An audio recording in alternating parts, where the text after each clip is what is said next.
اس وقت Sindh high court نے ایک اس میں کچھ پیش رفت کی ہے اور ایک آرڈر جاری کیا ہے جس کے تحت انہوں نے الیکشن کمیشن کو یہ حکم جاری کیا ہے کہ 3 دسمبر تک وہ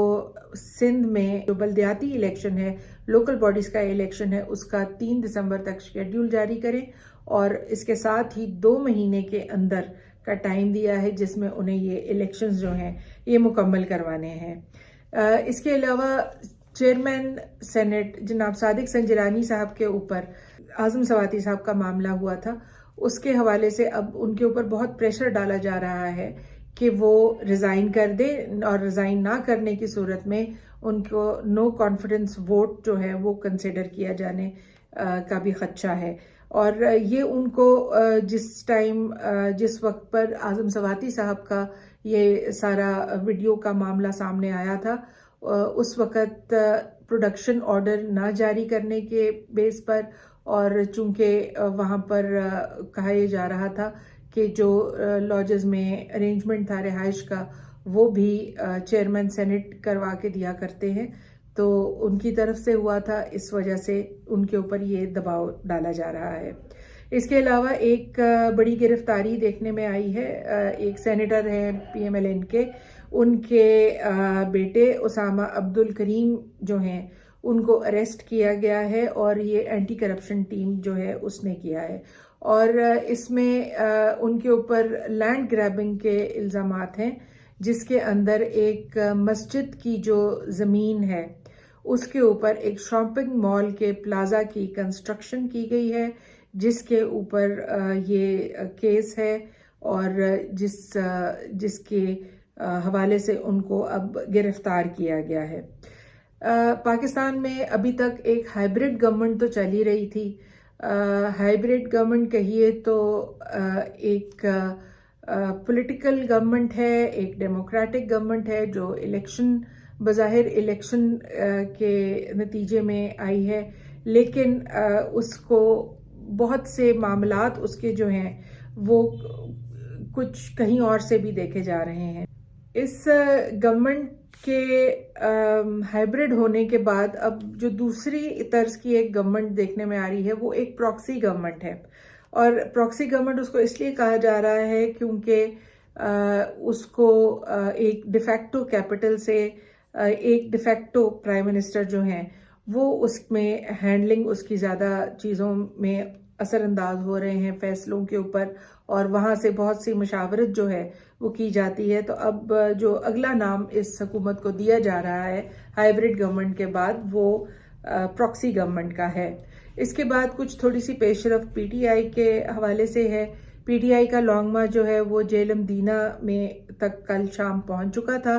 18 نومبر کی شام تک، اور کل وہاں پر جو جلسے سے خطاب عمران خان صاحب نے اپنی رہائش کا زمان پاک لاہور سے کیا، اس میں انہوں نے یہ کہا کہ وہ آج جو 19 نومبر کا خطاب ہے، آج کے خطاب میں وہ کچھ ضروری باتیں، جو خود کچھ ضروری اعلانات ہیں وہ کریں گے، اور اس میں سے ایک اعلان جو ہے وہ اسلام آباد مارچ کب پہنچنا ہے اور عمران خان صاحب اس کی قیادت فزیکلی سنبھالیں گے، وہ اس بات کے اوپر جو ہے وہ اس بات کا اعلان وہ آج کے خطاب میں کریں گے۔ اس کے علاوہ عمران خان نے یہ بھی کہا ہے کہ آرمی ایکٹ جو ہے اگر اس کی امینڈمنٹ ہوتی ہے تو اس کو عمران خان اور PTI چیلنج کریں گے کورٹس میں۔ اس وقت چونکہ یہ آخری ہفتہ چل رہا ہے آرمی چیف کی تعیناتی کے حوالے سے، کیونکہ 29 نومبر تک بہرحال یہ چینج آف کمانڈ ہونی ہے، تو آرمی ایکٹ کی امینڈمنٹ کے لیے اور اس کے جو سارے پروسیجرز ہیں ان کے حوالے سے ان کے پاس پہنچے گی، اور انہوں نے اس کے اوپر کیا ایکشن لینا ہے، آیا اس کو اپنے پاس رکھیں گے کچھ ٹائم یا فوراً پاس کر دیں گے، یا سپریم کورٹ یا کسی اور لیگل اوپینین جو ہے وہ اس کے اوپر لیں گے، تو اس حوالے سے بھی کچھ وقت اس کو لگ سکتا ہے۔ تو بظاہر ایسا لگتا ہے کہ آرمی ایکٹ کی 1952 کی جو امینڈمنٹ ہے وہ اس وقت لنکڈ نہیں ہے آرمی چیف کی جو اپوائنٹمنٹ کی اناؤنسمنٹ ہے اور نوٹیفیکیشن ہے اس کے ساتھ۔ جو اچھی ایک خبر ہے اس وقت وہ یہ ہے کہ عمران خان صاحب اس وقت وونڈز کی ہیلنگ چل رہی ہے اور ان کی جو انجری سے ریکوری کا فیز ہے وہ تیزی سے صحت یابی کی طرف بڑھ رہا ہے، اور اس میں ایک ویڈیو منظر عام پر بھی آئی ہے جس میں عمران خان صاحب جو ہیں وہ واکر کی مدد سے فزیو تھراپی یا ان کو واک کرائی جا رہی ہے۔ اچھی خبر یہ ہے کہ وہ انشاءاللہ جلد صحت یاب ہو کر دوبارہ اپنی لانگ مارچ کی جو انہوں نے اس کو لیڈ کرنا ہے تو وہ ہمیں پھر سے منظر عام پر نظر آئیں گے۔ اس کے علاوہ ایک تشویشناک خبر جو ہے وہ یہ ہے کہ پاکستان کا ڈیفالٹ ہونے کا جو چانس فروری مارچ میں 5% کے اوپر تھا، وہ اس وقت تقریباً 80%، 79 سے 80% کے اوپر پہنچ چکا ہے۔ جس وقت یہ 5% کے اوپر تھا اس وقت جتنی بھی پولیٹیکل اپوزیشن کی فورسز تھیں وہ بڑا واویلا اور شور مچا رہی تھیں کہ پاکستان کو عمران خان کی جو حکومت ہے اس نے ایک ڈیفالٹ کے دہانے پہ پہنچا دیا ہے، لیکن اس وقت جب وہ تمام political forces P D M کی گورنمنٹ کی صورت میں خود پاور میں ہیں اور خود حکومت میں ہیں، اور پچھلے 7 ماہ 8 ماہ کے عرصے میں یہ 5% سے لے کر ڈیفالٹ جو ہے وہ 80% چانسز پر آ چکا ہے، تو اس وقت اس کے آگے جو راستہ اب پاکستان کے لیے رہ گیا ہے وہ بہت ایک مشکل ایک سفر ہے یہاں سے آگے تک کا، کہ اگر اللہ نہ کرے خدا نہ خواستہ یہ ڈیفالٹ کی طرف جاتا ہے ملک تو اس وقت کیا سچویشن سامنے آئے گی۔ ظاہر ہے کہ جب پاکستان اپنے جو فائنینشیل کمٹمنٹس ہیں ان کی لونز کی ریپیمنٹس کے حوالے سے اور مختلف سچویشنز جس میں پاکستان کا ڈیفالٹ کرنا اس کو ڈیمیج کر سکتا ہے، تو اس وقت جتنی بھی انٹرنیشنل ایجنسیز اس کی ریسکیو کے لیے آئیں گی اور مدد فراہم کریں گی تو there are no free lunches, کوئی بھی یہ آپ کو پیسہ مفت میں یا آسان ٹرمز پہ تو دے گا نہیں، کیونکہ انٹرنیشنل ریلیشنز کے حوالے سے اس وقت پاکستان ایک باٹم لو کے اوپر پہنچا ہوا ہے۔ جو برادر ممالک تھے، جو دوست ممالک تھے پاکستان کے اس پریزنٹ گورنمنٹ کے ٹینیور میں، اور اس یہ جو پولیٹیکل ایک انسٹیبلٹی چل رہی ہے یہاں پہ، اس میں ہر چیز جو ہے وہ سٹیک پر لگی ہوئی ہے، خواہ وہ چائنا کے ساتھ پاکستان کے ریلیشنز ہوں، ٹرکی کے ساتھ ہوں، سعودی عربیہ یا یو اے ای کے ساتھ ہوں، کیونکہ کہیں سے بھی کوئی پرومسنگ ایک کوئی جیسچر دیکھنے میں نہیں آیا کہ اس کرنٹ جو پریزنٹ گورنمنٹ ہے اس کو کوئی سپورٹ دی گئی ہو کسی طریقے سے پاکستان کی اکانومی ریوائیو کرنے میں، یا پاکستان کی جو فائنینشیل پوزیشن ہے اس کے لیے کوئی لونز کی اویلیبلٹی ہو، کوئی فائنینشیل اسسٹنس کی کسی طرح سے اویلیبلٹی آئی ہو۔ تو یہ ایک سچویشن پاکستان دیکھ رہا ہے۔ تو جس ٹائم پر اگر یہ ہم ڈیفالٹ کی طرف جاتے ہیں تو جو بھی انٹرنیشنل ادارے اس وقت پاکستان کو ریسکیو کرنے کے حوالے سے سامنے آئیں گے تو ان کی شرائط جو ہیں ان کے اوپر ایک تبصرہ سینئر جرنلسٹ عمران ریاض خان نے کیا ہے، جس میں انہوں نے کچھ چیزوں کی نشاندہی کی ہے، اور ان کو یہاں پر مینشن کرنا جو ہے، ناظرین تک پہنچانا جو ہے وہ بہت معنی رکھتا ہے، تاکہ سب کو یہ پتا ہو کہ ہم کہاں کس سمت میں جا رہے ہیں اور ہمیں کہاں تک لے کر آیا جا چکا ہے۔ سب سے پہلے تو جب ظاہر ہے کہ یہ ویسٹرن پاورز پاکستان کو ریسکیو کرنے کے لیے سب سے پہلے سامنے آئیں گی، یا جب بھی سامنے آئیں گی تو ایک سب سے جو پرائم ایک ٹرمز اینڈ کنڈیشنز میں سے ایک کنڈیشن ہوگی وہ انڈیا کے ساتھ پاکستان کے ریلیشنز کو بہتر کرنا ہوگی، کیونکہ پاکستان کے ریلیشنز کو بہتر کرنے میں ہی یہ ان کے پرپسز جو ہیں، ان کے جو ویسٹڈ انٹرسٹس ہیں اس ریجن میں، ان کی بقا ہے، کیونکہ پاکستان اور انڈیا اور رشیا اور چائنا اس ریجن کے 4 نیوکلیئر پاورز ہیں، اور 2 کی کشیدگی جو ہے انڈیا اور پاکستان کی وہ اس پورے خطے کے اندر ایک اگر ایک نیوکلیئر کوئی انسیڈنٹس ٹریگر کر دیتی ہے تو اس کے اثرات جو ہیں وہ ساری دنیا کے اوپر پڑیں گے، اور ظاہر ہے کہ کوئی بھی اور نیوکلیئر پاور یا ڈیولپڈ کنٹری جو ہے وہ جو اب جن کے لوگ آرام سے زندگی اپنی گزار رہے ہیں، انہیں کیا ضرورت پڑی ہے کہ ہمارے نیوکلیئر کسی بھی تصادم کا آؤٹ فال جو ہے اس کا خمیازہ وہ لوگ بھگتے ہیں۔ تو ایک تو پاک انڈیا ریلیشنز جو ہیں ان کو ایک ورکنگ ریلیشن شپ کی طرف لے کے جانا ہوگا، جس کے اندر کشمیر جو کہ ایک بون آف کنٹینشن ہے اس وقت، وہ اس کے اوپر پاکستان سے یہ ایکسپیکٹ کیا جائے گا کہ وہ اپنے جو تعلقات ہیں، اپنا سٹانس جو ہے اس سے پیچھے ہٹے، کیونکہ انڈیا نے تو پیچھے ہٹنا نہیں ہے، اور انڈیا تو آلریڈی کشمیر کو اپنی یونین سٹیٹ جو ہے وہ ایک ڈکلیئر کر چکا ہوا ہے۔ اس کے علاوہ یہ بھی کہتا ہے کہ وہ گلگت بلتستان بھی ٹیک اوور کرے گا، اور جو آزاد کشمیر ہے اس کو ایک بفر زون بنا دیا جائے۔ بہرحال ایک تو یہ اسپیکٹ ہے۔ دوسرا، پاکستان کو کوشش یہ کی جائے گی کہ اس کو یو ایس کیمپ میں واپس دوبارہ جو ہے وہاں دھکیل دیا جائے، کیونکہ جو نیو ورلڈ آرڈر کی ایک باز گشت چل رہی تھی کہ ایک بڑا اسٹرانگ نیو ورلڈ آرڈر جس کے اندر رشیا، چائنا، پاکستان،